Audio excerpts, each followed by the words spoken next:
Welcome. Thank you for joining us at our DP Discover Building Better Handbooks, Key Updates and Tips for 2025. I'm Jennica Watt. I'm a DP Boost HR advisor here, so our consulting services. And I'm joined by Josh Ard, who is our Director of Business Development for DP Boost HR and DP Assist. Before we begin, a little admin. Wanted to give a quick reminder that today's session will be recorded.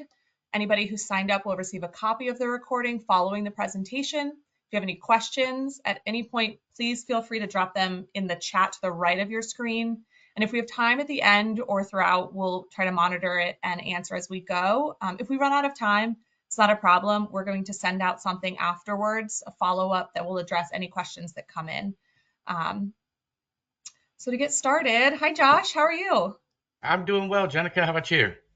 I'm doing well. We had a little snow here in Virginia. What's the weather been like down there? Not snow, just cold and rainy. Oh, Yes, rain. That's the worst. Yeah, that's the worst. not the beauty of the snow. Um, wow, like I said, we're talking about handbooks. We wanted to start a little bit high level and then get more into the granular nitty-gritty policies. So in terms of general handbook theory, handbooks set the tone for the employee-employer relationship. They're a guide for managers in terms of equal enforcement and equal treatment. Um, and they really, like I said, they set the tone, they describe the relationship. The key with handbooks, they have to be clear, they have to be easily understandable, they have to strike a balance between cumbersome and concise and effective. We've all opened up a handbook. Well, maybe not everybody, but I know Josh and I have opened up a handbook where it's 90 plus, 100 plus pages, and it's highly likely that you're going to lose some employee engagement partway through. It can't all apply to everybody, and so having a strategic approach and a clear message is really, really important. One way we try to do this is you can always have specific operating manuals for departments. But in general, the handbook provides a backbone and a guide for consistent employment decisions. One key thing, handbooks are not contracts. They are not legally binding and they do not provide guarantees, but they do provide guidance and they try to provide you the framework to avoid litigation and to avoid any sort of claims. Yeah, I think you make a good point there, Jenica, and we hear this a lot from clients, and it's almost surprising for them, when we make that statement is, the handbook's not only for the employee, it's for the Yeah. manager. It really sets the expectations for that employment relationship. So I think that's critical. And then another point you mentioned is just keep it simple. It's going to be more effective, easily understood, and it's going to be easier to complete on your end if you're working to develop or update that handbook. Another thing that some people don't really think about is how, like, if you employ any sort of independent contractors, any sort of 1099s, they should not be receiving the same handbook that your W-2 employees receive. In and of itself, it's a different employment relationship. It's a different contract. So you can make, what we often recommend is making kind of a smaller subset where you pull in certain things like dress code. They'll need to know that if they're going on job sites, if they're going onto into your different locations. Standards of conduct, interactions, how to we're going to touch on this later, but complaint procedure, reporting procedure, things like that are best practice, but they should not be receiving the whole handbook. Anything else kind of on this high level? I don't think so. I think that's good. Okay, awesome. Oh, one thing I did want to talk about is in this clarity piece of things, consistent language. Inconsistent language and usage can kind of undermine any legal case that you might find yourselves in. But consistency can provide a defense against any sort of legal claim. So if we have one overarching theme across all of this presentation, it is consistency, consistency, consistency. It's the key. You're right. Exactly. All Yeah, right. when you're looking at federal and state legislation, we're seeing a nice little ramp up right now of state legislation nationwide for various reasons.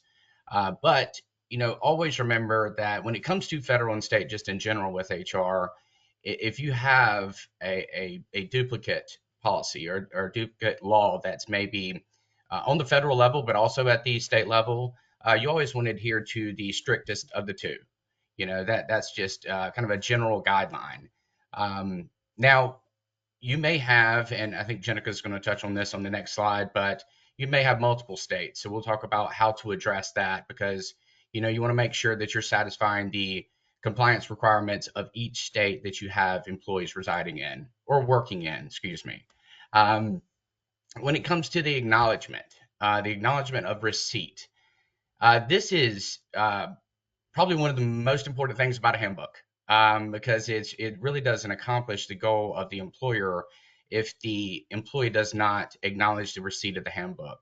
Like Jenica mentioned a minute ago, that if you ever run across an issue where you have an employee infraction or employee violation, uh, to go back and reference to see if they have accepted the policy is one of the critical parts of that process. If we don't have acknowledgement that they are aware of the policy at hand or that's being discussed, then how else would we expect them to follow those, or how else would they be expected to follow the requirements of the policy?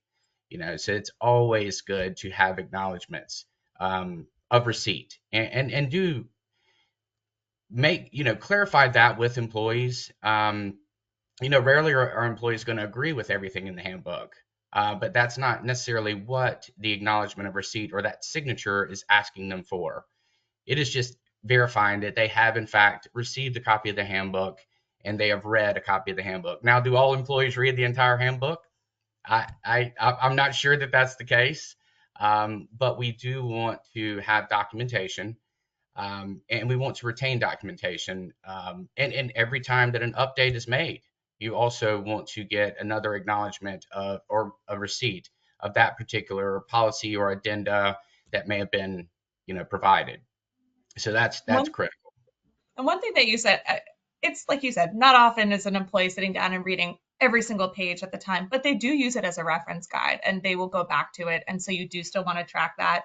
A common misconception is that the acknowledgement is simply an acknowledgement of receipt. But best practice for that acknowledgement page does have a couple of more components to it. So you always want to have somewhere in the handbook, and we recommend these in the acknowledgement, that you reserve the right to make changes at any time, even if they are not yet in writing yet. Changes happen. We recommend that you reiterate the at-will employment relationship.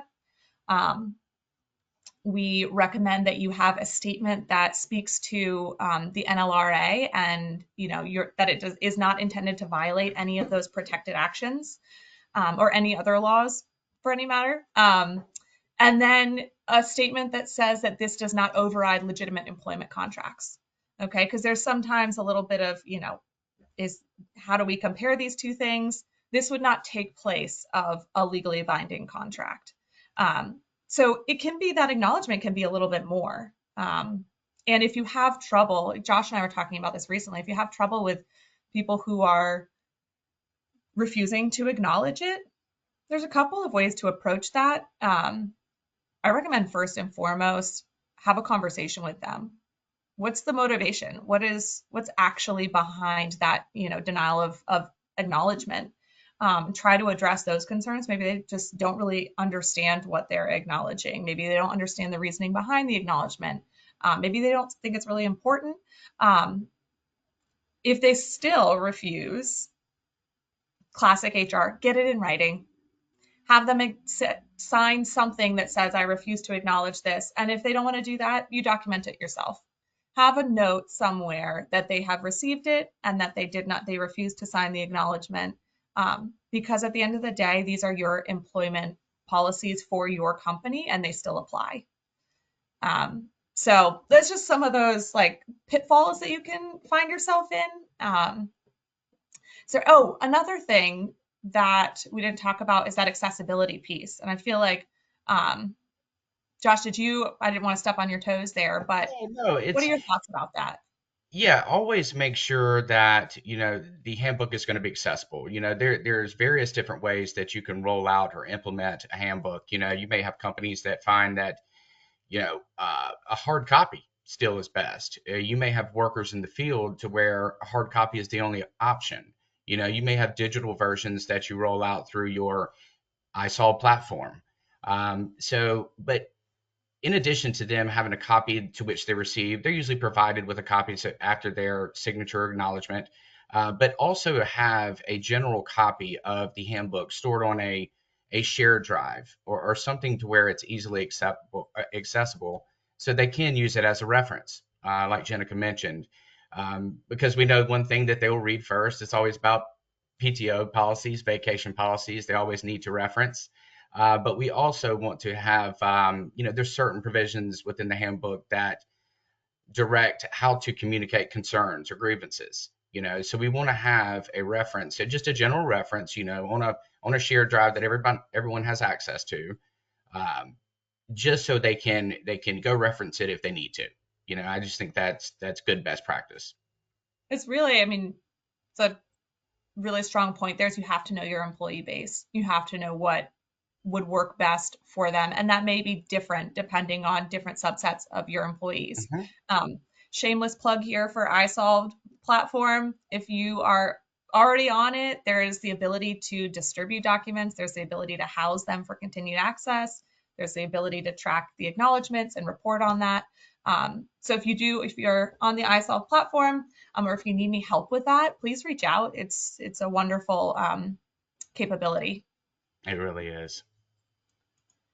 All right. So we're going to go and talk about some federal versus state policies.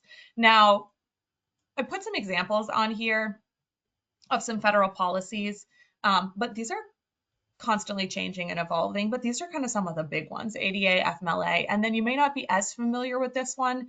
It was originally rolled out in 2023, and then the final verdict was handed out in 2024, but it's the Pregnant Workers Fairness Act.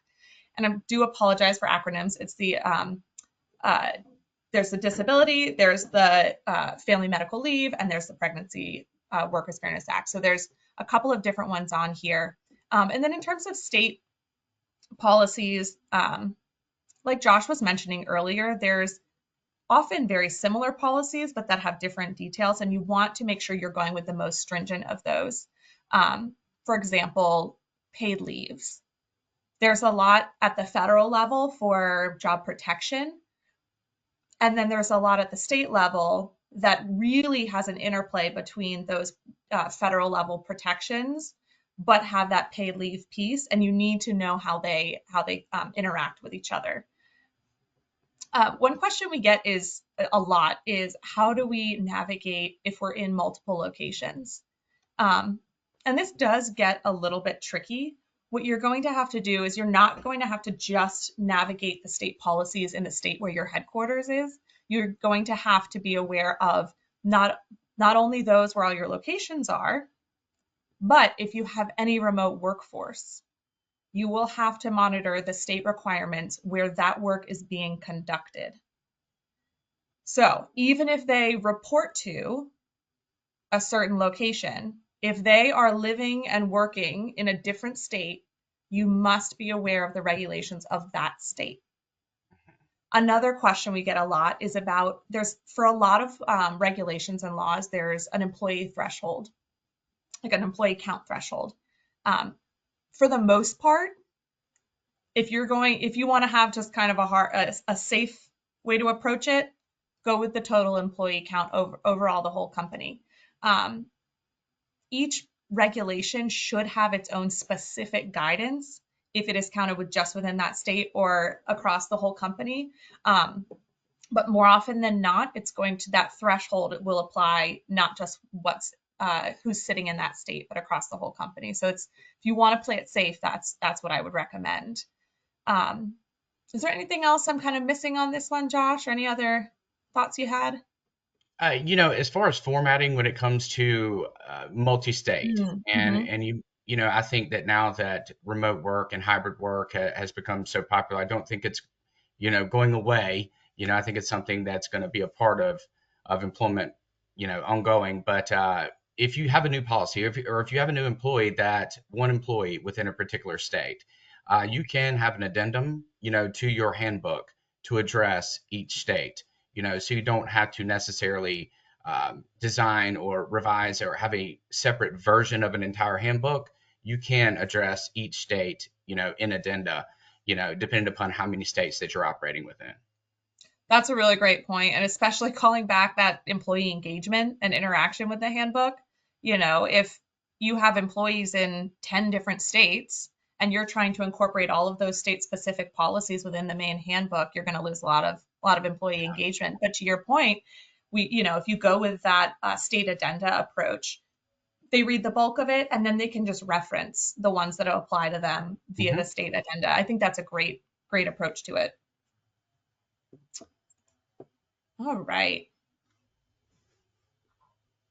This one has a lot. All right, yeah. So now we're getting, this one should have been the nitty gritty, right? Yeah, Um, right. so these are just some specific policies that we see that we often get a lot of questions about, that they're often referenced, within the handbook conduct, your conduct policy. There's this is really how an employee should conduct themselves, while at work. And this really comes about when there may be disciplinary issues, where you have to reference the handbook. You want to make sure that this is thorough. This is going to be unique to each company. Every company is going to be different. But a part of that conduct, not just listing infractions that may lead to disciplinary action up to and including termination, but um, you know, dress code. Dress code is, surprisingly, we have a lot of discussions about this, because it's going to be also going to be unique to each industry, each company. Make sure that you're consistent with this. Make sure that you're updating the dress code policy. Make sure it's applicable to whatever industry or type of work that the employee is doing. And you may have a group of employees that has a different dress code than another Mhm. department, and that's completely okay. Going back to that reference of just having maybe employees in the field as opposed to the office, it's only common to think that they would have two different dress codes, so that's okay.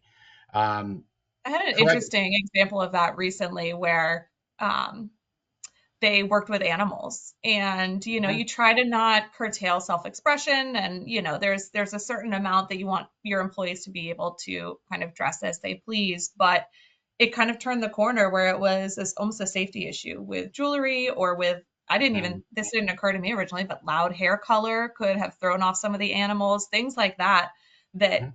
you're like, oh, it's just some self-expression. It doesn't really have to do with them performing the job, but there were some of those other considerations, those industry specific, role specific considerations that had to be taken into account.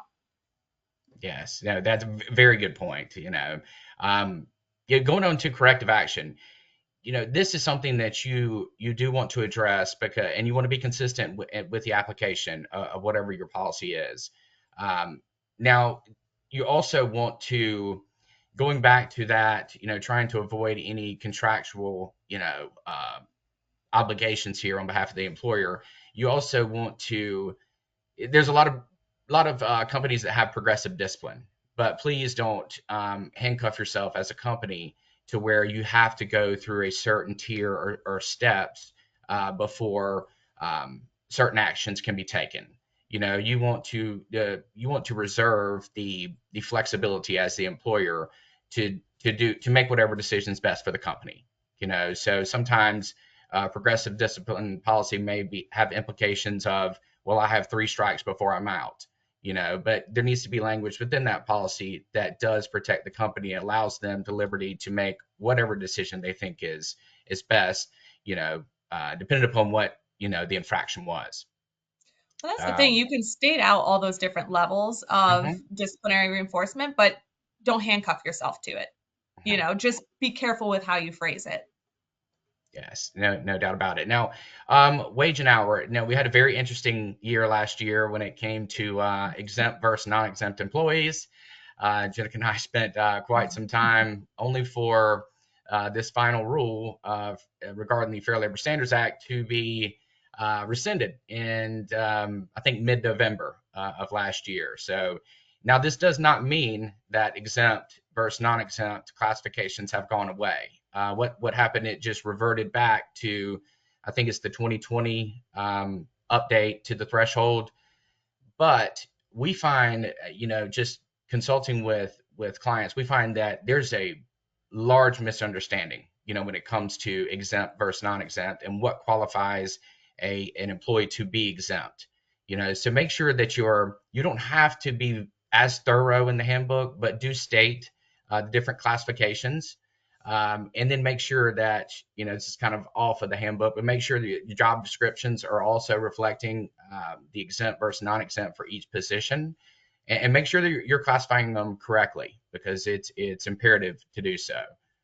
Um, One thing about that one too, that with employment classifications, there's exempt and non-exempt, but there's also that part-time, full-time threshold. mhm. And I t interact with a lot of employers who don't really put much thought into where that number falls, thinking it's just like, oh, well, they kind of work these hours. They kind of, it's wise to have a clear, decided number of what that threshold is that designates somebody as full-time or part-time.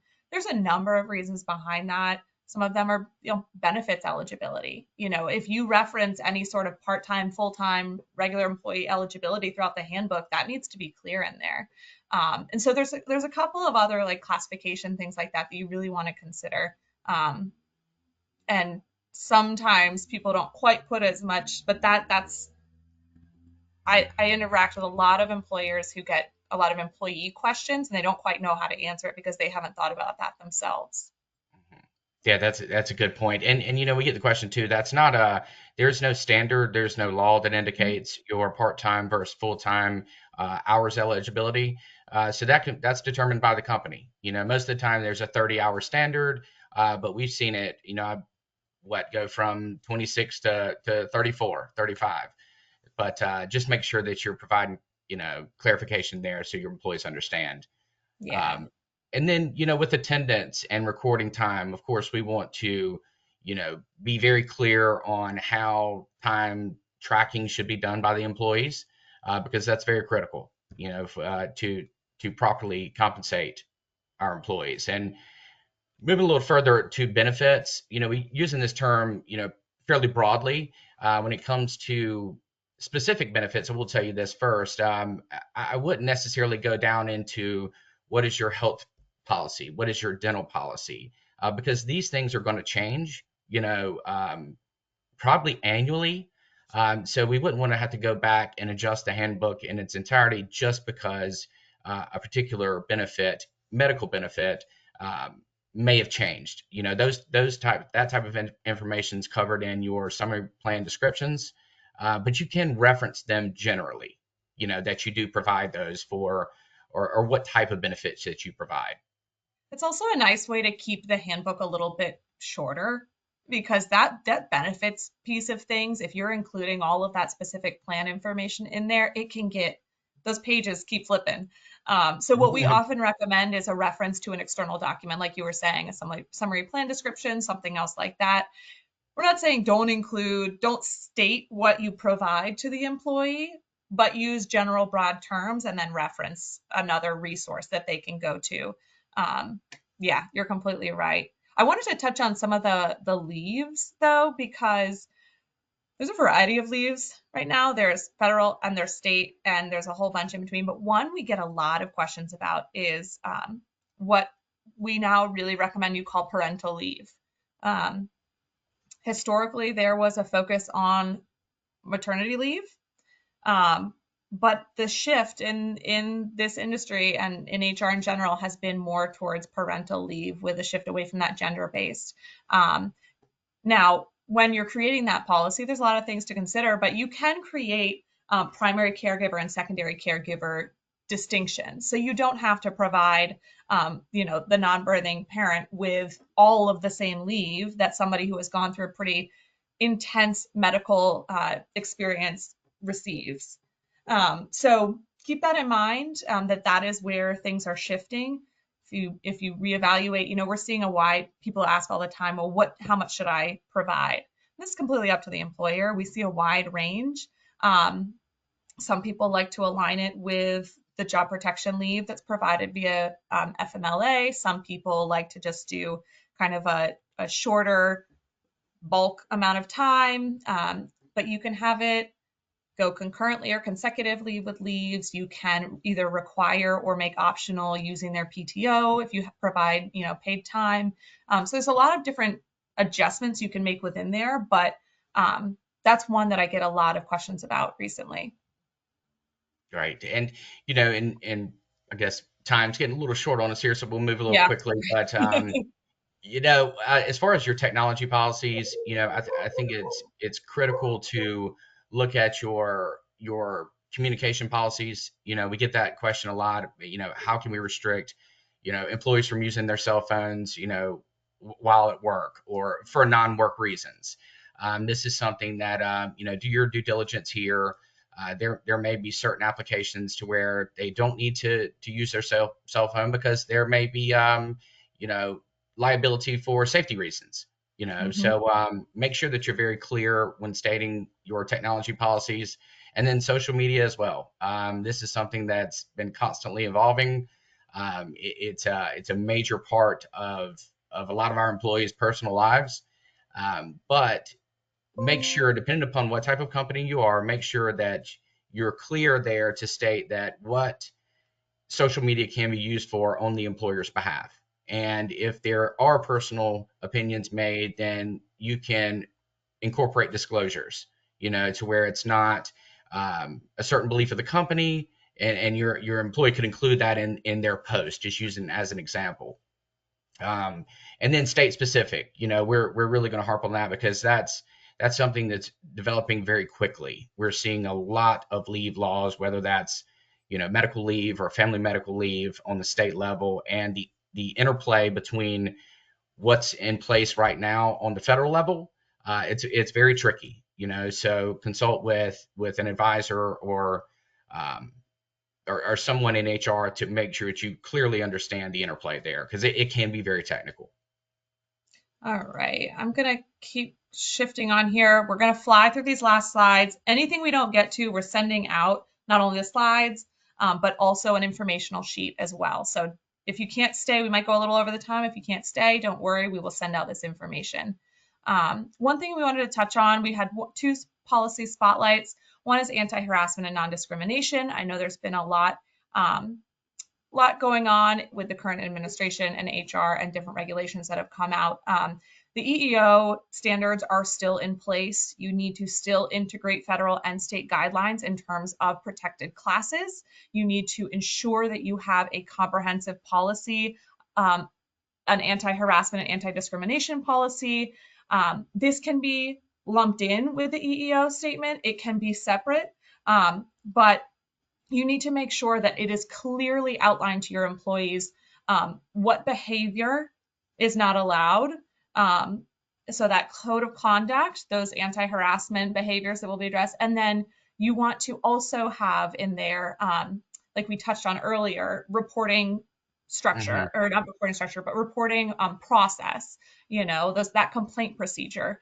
We like to tie that into this anti-harassment, non-discrimination piece, because that is really what it's focused on, is how do you report when you see somebody in the workplace, if it's to you or if it's to somebody else. Yeah, very good point. Right. Do we want to chat about this one, or do we want to kind of move through to the implementation? We Yeah, can send just out. on remote work, just specify who can actually work remotely.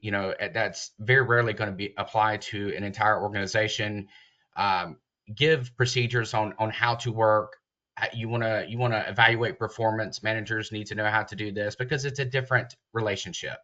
So make sure that they understand, the sensitive data protection while they're, away from the workplace and at their home. But yes, do some due diligence here and make sure that you clearly outline expectations. Yeah, those expectations. That's like the main party line with remote work. Hmm. Um, Briefly touch on rolling things out. Long story short here, we recommend a trickle down. Those managers are your first line of defense. They're not only going to have to be applying these policies consistently, but they're going to have to be answering a lot of employee questions. So we recommend you roll it out to managers first. We recommend a sit down meeting with managers to go over it in depth. This could be a long meeting, and then roll it out to employees and make sure that they know who to go to with questions. An option is an open forum with questions that they can, whether it's virtual or in person.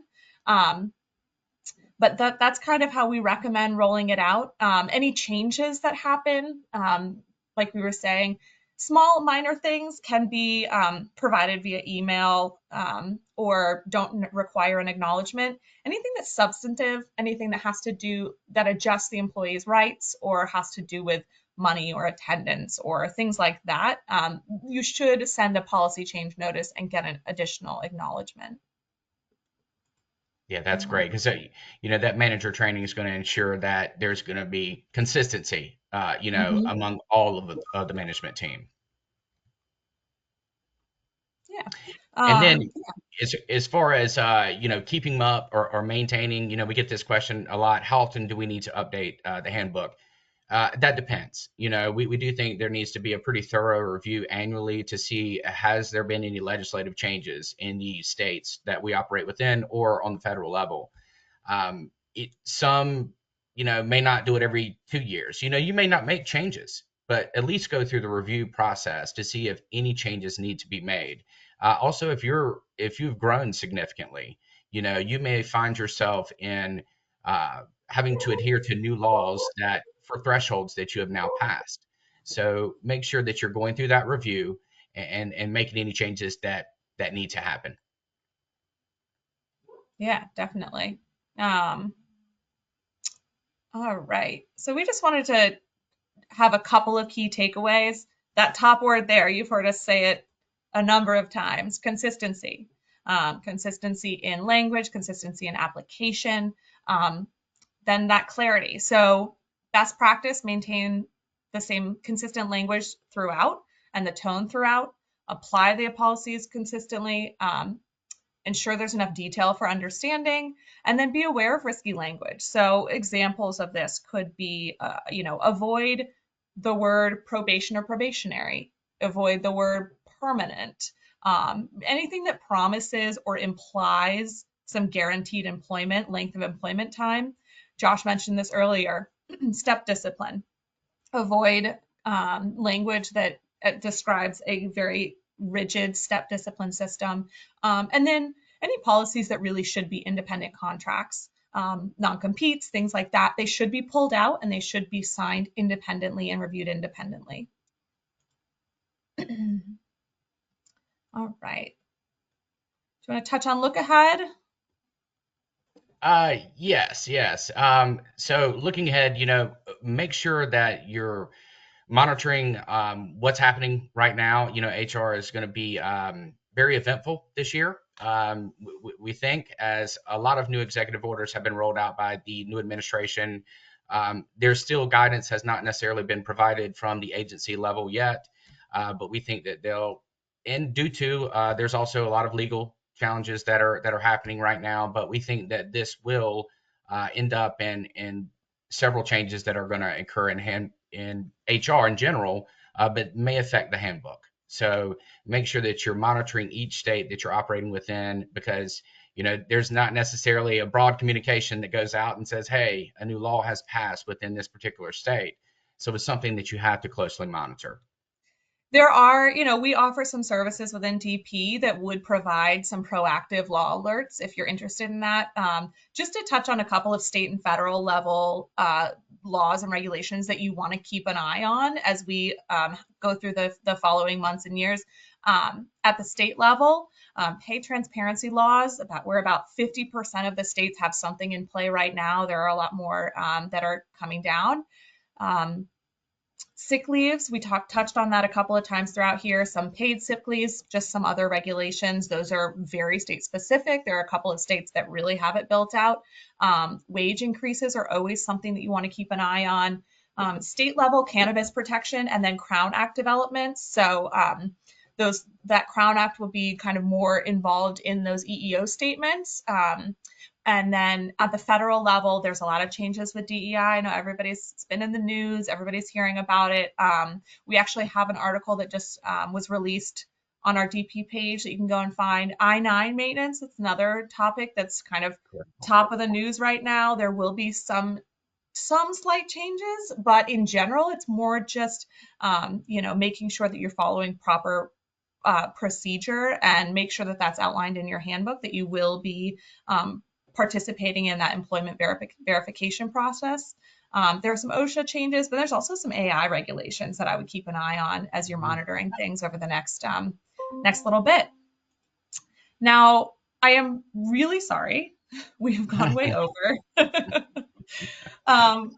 Josh, is there any final words that you had for us here?